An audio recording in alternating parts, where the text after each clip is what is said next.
Hey everybody, First Warn Storm Team Chief Meteorologist Brad Penovich. It has been a long day. We have had a lot of weather today. Numerous tornadoes and numerous tornadoes touching down.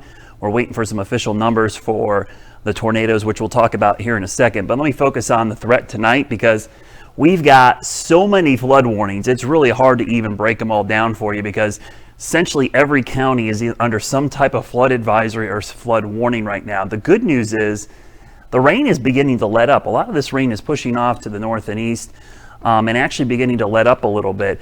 You can see the big area of rain sitting over the Piedmont, continuing to push off to the north and east.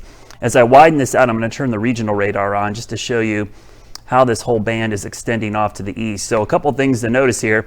The heavy rain is off to the east, but we still got moisture back to the west. There's an upper level system moving through parts of the mid-south, and yeah, there's some snow in there. So the mountains are going to see some pretty good snow, I think, tomorrow during the day possibly, and even late tonight and early tomorrow, maybe even into Saturday morning. So this system is going to continue to move out, but the flooding continues to be a huge issue tonight. And if I turn on the rainfall amounts, there's just incredible amounts of rainfall that has been in our area. You look at some of these totals, which I'll show you actually, the totals that we have so far.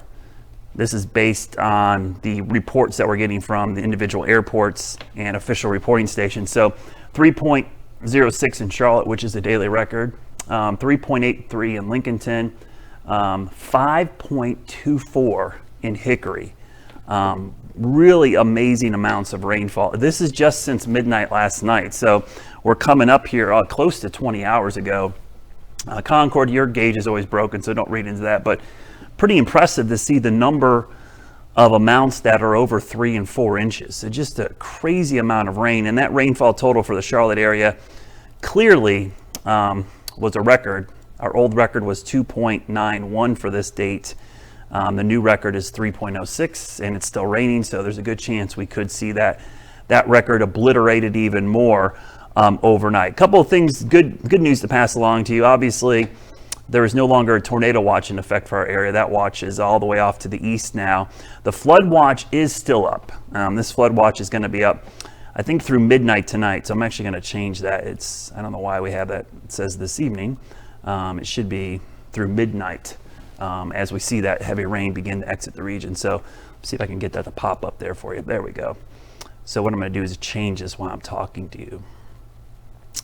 This is basically probably until Friday morning. So I'll edit this while I'm talking to you. That's the flood watch, which is in effect. So let me show you the severe weather threat, which has diminished immensely. Thank goodness. The severe weather threat is almost completely out of our area, albeit except for a little area off to the east. That threat is shifted out of here as it goes off to the coast. And down towards coastal sections of eastern North Carolina. We've still got some medium threats in there, but you can see all of our area at least is out of here. So folks, my viewers on the Outer Banks, eastern North Carolina, Low Country, South Carolina, you've got a couple more hours of some nasty cells you've got to get through before you're all in the clear. Let me briefly, if I can pull this up, we're going to try something different here. I want to talk about some of the flooding potential across the area. So I'm going to show you the basically what we look at is the stream gauges. And the first thing that jumps out at me on this, and I was just talking to the newsroom about this, is Sugar Creek at Arrowwood Drive. You know that area when you're going over to a Microsoft campus and the TGI Fridays on Arrowwood. The thing you notice on here is that we're at a major level as far as this creek. So there could be some significant flooding going on in that area. Let me actually add my whiteboard so I can actually draw on here. Got to make this real big so you can see it. I'm going to make it yellow. There we go. So you can see where that is right up there. Pretty high number there. Also of importance, the South Fork of the Catawba River over here in Gaston County. Let me pop that up. We're approaching 16. Let me make this bigger so you guys can see it. Make it nice and big there. We're approaching 16.2 feet. Now, why that's important, at 15.5 feet, we see flooding of Cramerton Fire Department, Cramerton Police Department, a lot of businesses on 8th Avenue. There will be a lot of structures there. This is the highest flood level that we've seen since 2003. So certainly one of the higher levels that we've seen in our area. So if you live in the area, there are some voluntary evacuations. I would go ahead and heed those warnings. Also, another area of concern is, whoops, pop this up, is the Broad River near the North and South Carolina border in Boiling Springs, 8.5 feet. So that's moderate flood level there. That's another area we're watching. And then the Catawba River chain. Catawba River at Lookout Shoals is currently at the dam at 104.47 feet. That is actually at moderate flood stage as well. The record is 107.4. I do not believe they're forecasting that to go higher, but it's always difficult because Duke Power controls that water, so you don't always know where it's going to go. So those are some of the higher totals. Rocky River as well, it's got a pretty high level as well, 19.4. I mean, look how quickly that water came up there. So just amazing water levels. And these runoff is going to take a while to go down, so you're going to see runoff going on and off throughout the night. So I don't think it's going to be something that we're going to see go away in quick order here. So let me quickly show you some of the storm reports from today. I'm actually going to pull these up if I can get them to pop up. And we can kind of talk about some of the damage we've got today, including in my neighborhood, which I have a lot of work ahead of me tomorrow.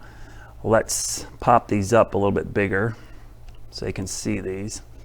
So here were our tornado reports. We had possibly a tornado touchdown in southern Cleveland County and then move into Mecklenburg County. Now, this was the warning that prompted everybody in Uptown to seek shelter.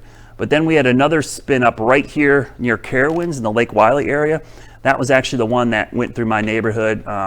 My home is okay, but we have a lot of tree damage and there'll be a lot of cleanup going on tomorrow. So if you're a tree person or you got an extra chainsaw, hit me up in my Facebook private messages because I'm going to definitely need some help tomorrow. I can see the next couple of days will be rough for me as well. And everybody from this area over towards the Matthews area, possible tornado track there. We'll wait for the National Weather Service to head out there. The other tornado that we had touchdown was clearly up here in Concord and Kannapolis. These are probably two separate tornadoes, one up here that moved up towards southeastern part of Rowan County, and then the one right here around Concord. Now that one in Concord continued east, and we had some damage in the Albemarle area.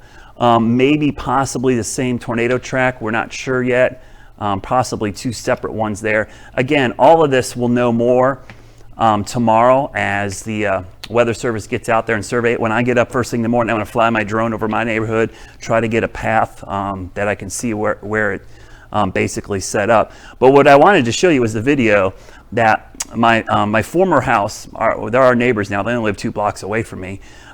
They were nice enough to send me, I say nice enough, I felt bad for them. They sent me a video from their backyard, and this used to be my backyard.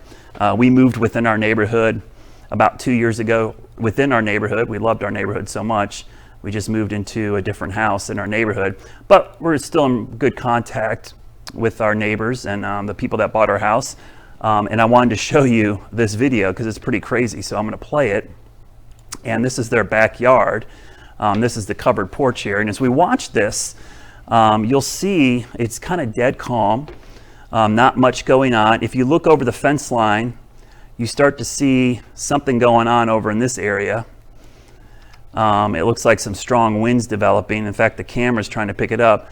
You'll see a big gust blow everything off. Watch these trees come down. All these trees come crashing down. And then there's a brief lull in the wind. And then watch what happens here a couple seconds later. There's another huge surge of wind that comes in, and pushes everything again. Straight line winds don't do that. It's pretty consistent winds and then it's done. But typically what happens is we see the wind hit from one side, there's a brief calm, and then it goes back to the other side. So that's why we're fairly confident that that was a tornado. And then at my house, in my backyard, I have 2 weather stations, and my weather stations did detect a surge of wind, a calm, and then another surge of wind with a wind direction change from south to north to northeast to northwest, and then back to south. So we had a counterclockwise rotation in the wind field. So that's why I'm fairly confident we had a tornado. So that's why that area is likely going to end up being a tornado coming up tomorrow. But we'll know more when we look at this during the day tomorrow. So again, tonight, flash flooding is our primary concern, and this will continue to be an issue through the overnight hours. So do not let your guard down for flooding and additional issues on the roads.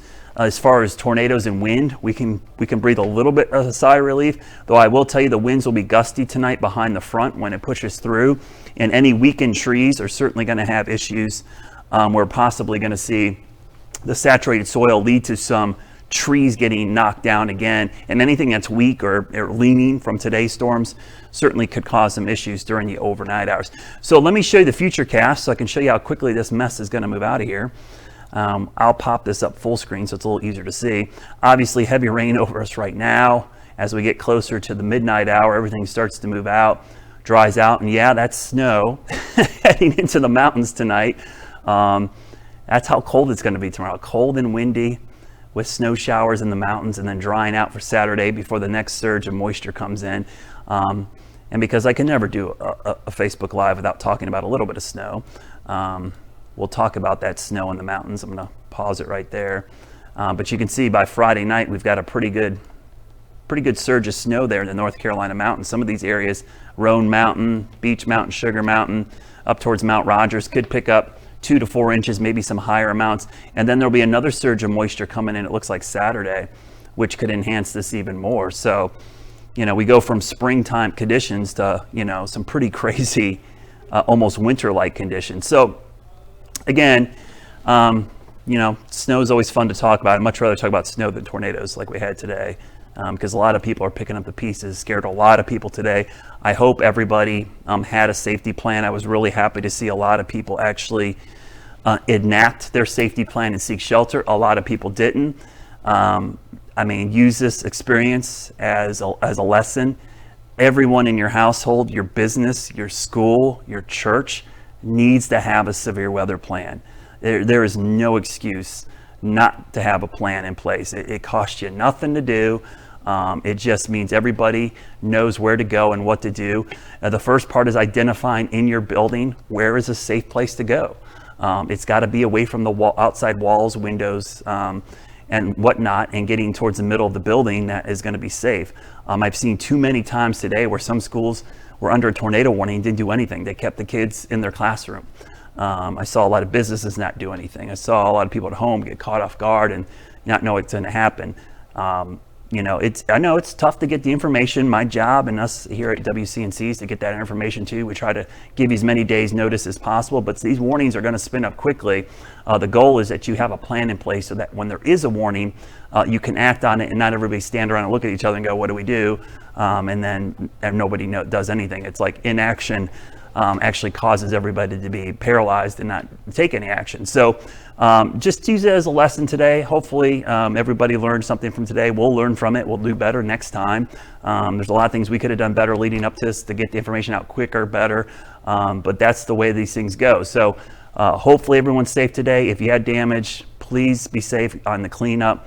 We'll be thinking about you. Send me pictures or video. We'd love to pass that along to the Weather Service so we could confirm some of these tornado tracks versus straight line tracks.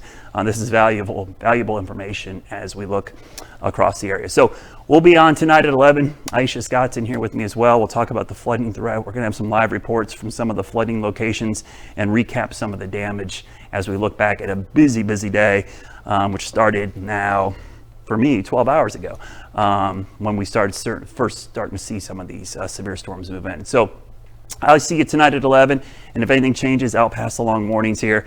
I probably won't be posting as many flood warnings, just too many of them to keep up with. But if I see anything imminent, like a dam failure or a breach of a levee or something like that, I probably will post that. But just assume everything is flooding right now. Stay away from the rivers, creeks, and streams for the next couple of days.